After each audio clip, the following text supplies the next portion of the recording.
A boy was digging at the edge of the garden when he saw a big toe.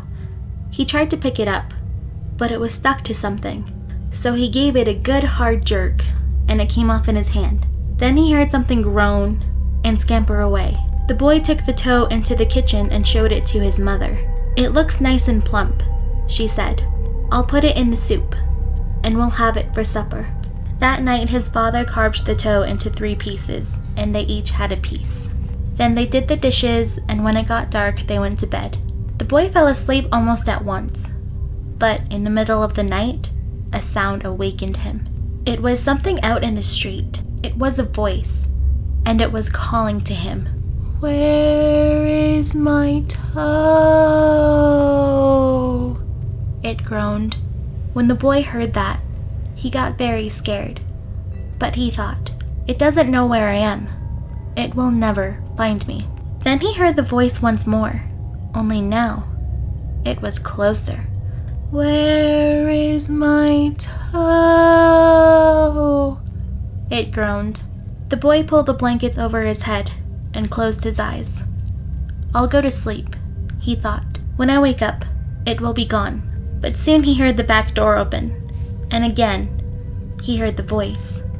"Where is my toe?" It groaned. Then the boy heard footsteps move through the kitchen into the dining room, into the living room, into the front hall. Then slowly, they climbed the stairs. Closer and closer they came. Soon they were in the upstairs hall. Now they were outside his door. "Where is my toe?" His door opened, shaking with fear. He listened as the footsteps moved through the dark toward his bed. Then they stopped. "Where is my toe?"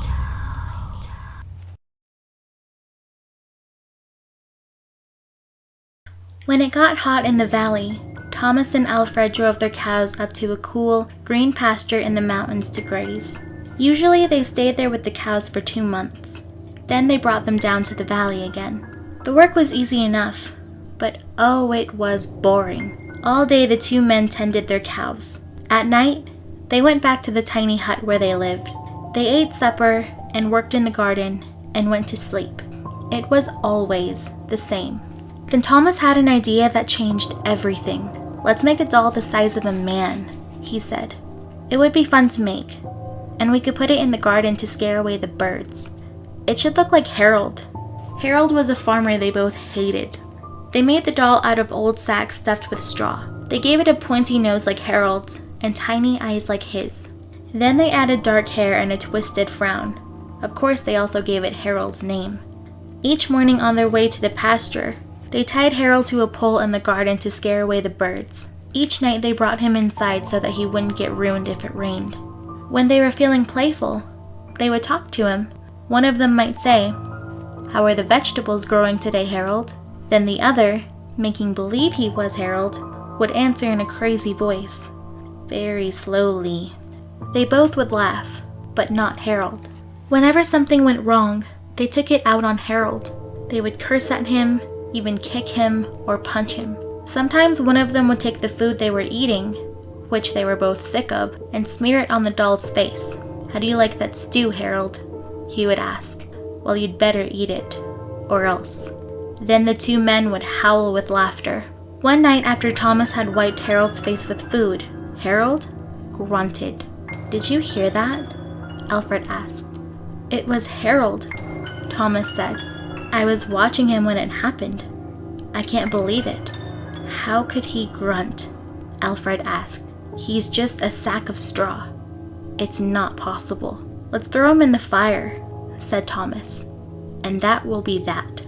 "Let's not do anything stupid," said Alfred. "We don't know what's going on. When we move the cows down, we'll leave him behind. For now, let's just keep an eye on him." So they left Harold sitting in a corner of the hut. They didn't talk to him or take him outside anymore. Now and then, the doll grunted, but that was all. After a few days, they decided there was nothing to be afraid of. Maybe a mouse or some insects had gotten inside Harold and were making those sounds. So Thomas and Alfred went back to their old ways. Each morning they put Harold out in the garden, and each night they brought him back into the hut. When they felt playful, they joked with him. When they felt mean, they treated him as badly as ever. Then one night, Alfred noticed something that frightened him. "Harold is growing," he said. "I was thinking the same thing," Thomas said. "Maybe it's just our imagination," Alfred replied.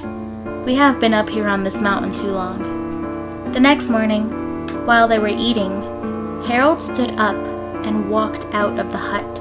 He climbed up on the roof and trotted back and forth like a horse on its hind legs. All day and all night long, he trotted like that. In the morning, Harold climbed down and stood in a far corner of the pasture. The men had no idea what he would do next. They were afraid. They decided to take the cows down into the valley that same day. When they left, Harold was nowhere in sight. They felt as if they had escaped a great danger and began joking and singing. But when they had gone only a mile or two, they realized they had forgotten to bring the milking stools. Neither one wanted to go back for them, but the stools would cost a lot to replace. "There really is nothing to be afraid of," they told one another. After all, what could a doll do? They drew straws to see which one would go back. It was Thomas. "I'll catch up with you," he said, and Alfred walked on toward the valley. When Alfred came to a rise in the path, he looked back for Thomas. He did not see him anywhere, but he did see Harold. The doll was on the roof of the hut again. As Alfred watched, Harold kneeled and stretched out a bloody skin to dry in the sun. Lucy Morgan was an artist. She had spent a week painting in a small country town and decided that the next day she would move on. She would go to a village called Kingston. But that night, Lucy Morgan had a strange dream. She dreamed that she was walking up a dark, carved staircase and entered a bedroom. It was an ordinary room, except for two things. The carpet was made up of large squares that looked like trap doors, and each of the windows was fastened shut with big nails that stuck up out of the wood. In her dream, Lucy Morgan went to sleep in that bedroom. During the night, a woman with a pale face and black eyes and long black hair came into the room. She leaned over the bed and whispered, "This is an evil place. Flee while you can." When the woman touched her arm to hurry her along, Lucy Morgan awakened from her dream with a shriek. She lay awake the rest of the night, trembling. In the morning, she had told her landlady she decided not to go to Kingston after all. "I can't tell you why," she said, "but I just can't bring myself to go there." "Then why don't you go to Dorset?" the landlady said. "It's a pretty town, and it isn't too far." Lucy Morgan went to Dorset. Someone told her she could find a room in a house at the top of the hill. It was a pleasant-looking house, and the landlady there, a plump, motherly woman, was as nice as could be. "Let's look at the room," she said. "I think you will like it." They walked up a dark, carved staircase, like the one in Lucy's dream. In these old houses, the staircases are all the same, Lucy thought. But when the landlady opened the door to the bedroom, it was the room in her dream, with the same carpet that looked like trapdoors and the same windows fastened with big nails. "This is just a coincidence," Lucy told herself. "How do you like it?" the landlady asked. "I'm not sure," she said. "Well, take your time," the landlady said. "I'll bring up some tea while you think about it." Lucy sat on the bed, staring at the trapdoors and the big nails. Soon there was a knock on the door. "It's the landlady with the tea," she thought. But it wasn't the landlady. It was the woman with the pale face and the black eyes and the long black hair. Lucy Morgan grabbed her things and fled.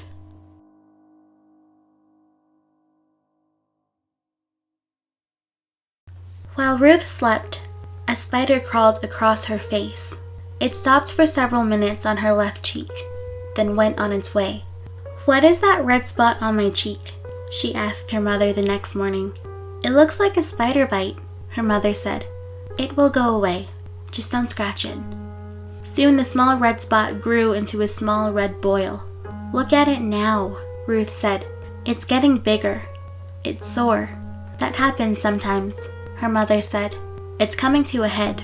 In a few days, the boil was even larger. "Look at it now," Ruth said. "It hurts and it's ugly."